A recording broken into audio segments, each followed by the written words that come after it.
Bonjour, je vais vous parler aujourd'hui de trouver sa place, trouver ma place.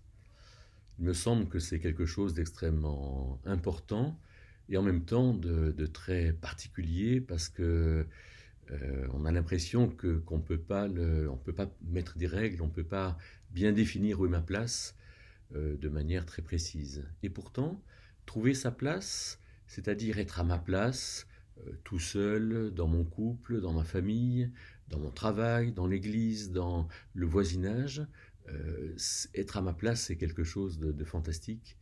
Parce que être à ma place, c'est être moi-même, c'est être utile, c'est être aussi disponible pour les autres, savoir être en relation. Et pour ce sujet qui me semble intéressant pour nous tous, alors dans ma lecture régulière de la Bible et dans la lecture du livre des Proverbes au chapitre 10, j'ai vu des expressions qui me paraissaient un peu répondre à ça. Alors regardons ce chapitre 10 et avec certaines expressions.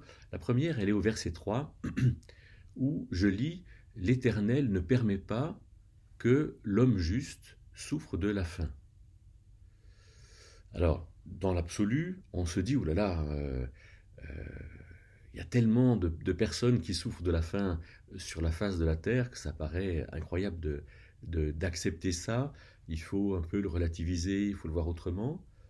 Bon, si je prends ma vie personnelle, je vois que dans le contexte dans lequel j'ai été, alors oui, Dieu m'a accompagné, Dieu m'a accompagné de différentes manières, Dieu m'a aidé à trouver ma place en tant que personne, en tant que mari, en tant que père, en tant que euh, opticien, en tant que dans ma place, dans la place que j'ai prise dans la société.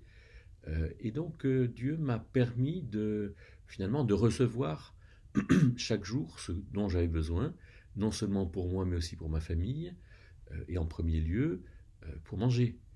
Et donc si avec ma femme et avec nos enfants, nous prions avant de manger, c'est vraiment pour reconnaître que Dieu nous donne et que Dieu nous renouvelle tous les jours ce qu'il nous donne. Dieu ne permet pas que l'homme juste souffre de la faim. Alors, je comprends que ce soit quelque chose de délicat parce qu'il y a des gens qui ont faim et je ne voudrais pas dire avec ça qu'ils ne sont pas justes. Mais je témoigne du fait que Dieu ne m'a pas laissé finalement souffrir de la faim et souffrir du manque. Et Dieu ne m'a pas laissé souffrir de quelque manque que ce soit. Parce que partout là où je suis, alors Dieu me permet d'avoir quelque chose qui, qui fait que j'ai ma place. Dieu me donne la capacité pour faire ce que j'ai à faire là où je suis. Mais c'est sûr que si Dieu s'occupe de moi, c'est peut-être parce que je prends du temps pour, dans ma méditation, dans ma prière, dans le regard que j'ai vers Dieu, je prends du temps pour recevoir ce que Dieu veut me donner. Deuxième passage, toujours dans ce chapitre 10 des Proverbes, au verset 6, alors il est dit que des bénédictions reposent sur la tête du juste. Des bénédictions. C'est-à-dire tout ce que Dieu nous donne sont des bénédictions, des choses bonnes qu'il nous donne, et elles reposent sur ma tête, sur ma tête. C'est-à-dire qu'elles ne sont pas dans mes mains, elles sont sur ma tête. Elles sont là où j'ai peut-être à réfléchir, à choisir, là où j'ai des responsabilités, là où j'ai des capacités pour trouver ma place.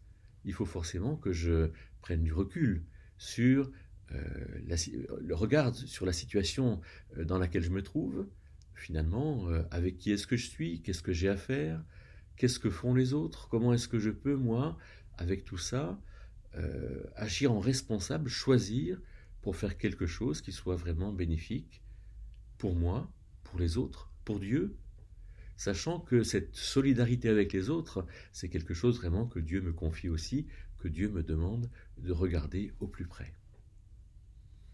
Troisième passage, dans ce chapitre 10 des Proverbes, le verset 7, le souvenir du juste continue à être en bénédiction pour les autres. Donc, quand je fais quelque chose de juste, quelque chose de bien, quelque chose que Dieu apprécie, quelque chose dans lequel Dieu veut me conduire, alors euh, il y en a un effet qui est non seulement bon, mais qui est bon dans le temps. Hein, le souvenir du juste continue à être en bénédiction aux autres. Donc, ce que nous faisons quand nous sommes à notre place produit des fruits, non seulement dans l'immédiat, mais aussi dans la durée. Ça, c'est vraiment important. C'est important de penser que Dieu fait fructifier ce que nous faisons. Ça, c'est aussi euh, quelque chose d'essentiel pour que je puisse trouver ma place. Moi, je ne peux pas contrôler le résultat de ce que je fais, mais je le fais devant Dieu, je le fais avec lui, je le fais pour lui, je le fais dans une sincérité intérieure, et je sais que Dieu fera fructifier ce que je fais.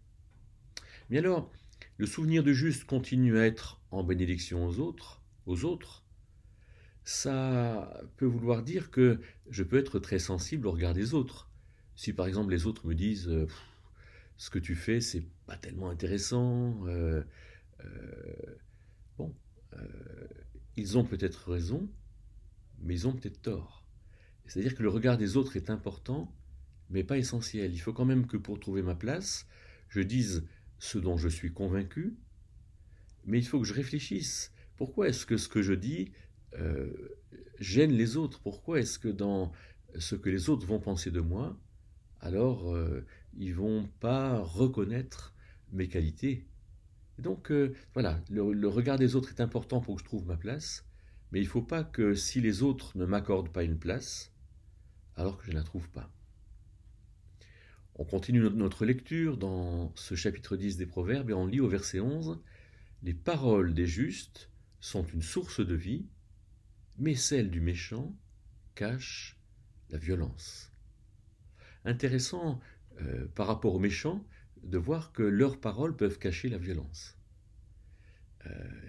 Voilà. Quelle est la motivation qu'il y a derrière les paroles? Quelle est l'ambiguïté de la parole? Nous, on ne peut pas trop savoir en fait. Mais quand la violence est là et qu'elle se découvre, alors on la réalise. Quand le méchant devient évidemment méchant, il est méchant. Mais pour nous qui voulons être justes, qui voulons trouver notre place devant Dieu, alors les paroles du juste sont une source de vie. Alors il y a deux genres de paroles. Il y a les paroles que nous nous prononçons pour nous-mêmes dans ce discours intérieur, dans cette relation intérieure que nous avons avec nous-mêmes. Qu'est-ce que je vais faire? Pourquoi est-ce que un tel ne peut pas me supporter?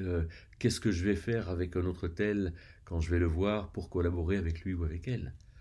Et donc cette parole intérieure, elle a intérêt à être vraiment posée devant Dieu, à ce que Dieu soit cette lumière, cette source de vie. Pour moi, pour que je puisse avoir des paroles justes à l'intérieur de moi-même. Avoir une hygiène de vie, avoir une volonté de penser vrai et de me dire vrai dans mon fort intérieur. Mais après, mes paroles, il faudrait que je puisse les écouter, ou plutôt qu'avant de les prononcer, que je réfléchisse à ce que je vais dire. Les paroles du juste sont une source de vie. Trouver ma place, c'est aussi bien parler. Et bien parler, ça demande à avoir cette réflexion intérieure, cette exigence intérieure, qui fait que quand on va dire quelque chose à quelqu'un, que ce soit quelque chose qu'on dira ou même un silence, alors ces paroles seront une source de vie. Est-ce que j'ai cherché à ce que mes paroles soient vraiment vivantes, à ce qu'elles soient vraiment justes devant Dieu et porteurs de quelque chose qui me fait du bien et qui fera du bien aux autres? Un peu plus loin, dans ce chapitre 10 des Proverbes, au verset 25, nous lisons « Quand la tempête a passé, le méchant n'est plus, alors que le juste est établi sur un fondement éternel. » Alors, on voit ici que finalement la vie éprouve ce que nous sommes et ce que nous faisons. Trouver notre place.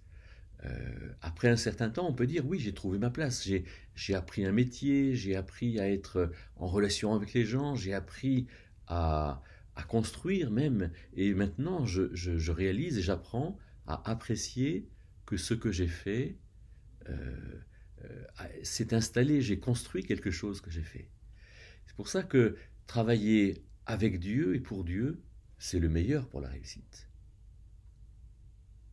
Le juste est établi sur un fondement éternel. Ce que nous faisons demeure. Waouh! Et ce que nous faisons demeure non seulement pour maintenant, mais pour l'éternité. Dieu fera quelque chose de ce que nous faisons. Mais pour le méchant, alors quand la tempête a passé, le méchant n'est plus non seulement ce qu'il a fait, en fait, disparaît parce que ça n'a pas tellement d'intérêt pour la société, mais en plus de ça, sa personne, sa place n'est plus.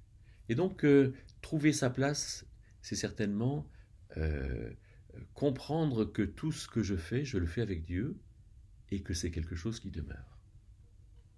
Alors, dernière chose pour trouver sa place, la fin du chapitre 10 des Proverbes, le verset 28.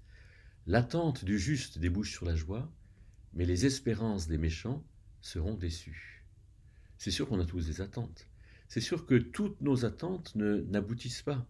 C'est sûr que tous nos désirs, les plus fous ou les plus sensés ou les plus simples, n'aboutissent pas.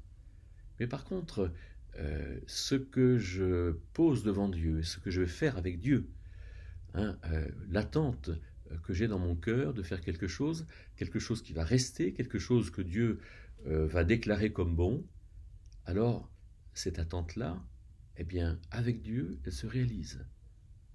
Et c'est à moi de l'expérimenter, c'est à moi de le comprendre. C'est-à-dire que Dieu m'appelle à faire des choses, et une fois que j'ai trouvé ma place, alors les fruits vont venir, et ces fruits vont participer à mon bonheur. L'attente des justes débouche sur la joie. Il y a une gratification intérieure de trouver sa place, il y a quelque chose d'extrêmement essentiel en nous, de très important, que nous avons à cultiver. Pour conclure, j'ai envie de dire que trouver sa place, c'est une recherche continuelle de présence de Dieu dans ma vie, de comprendre que Dieu me fournit tout. Il me fournit non seulement la puissance pour faire quelque chose, la sagesse pour le mettre en œuvre, l'intelligence pour le faire de manière compréhensible pour les autres et puis accessible pour moi, et puis aussi cette force de rester à ma place et de comprendre que oui, il y a un vrai travail qui se fait avec Dieu, un vrai travail qui me gratifie complètement et qui participe à son œuvre éternelle.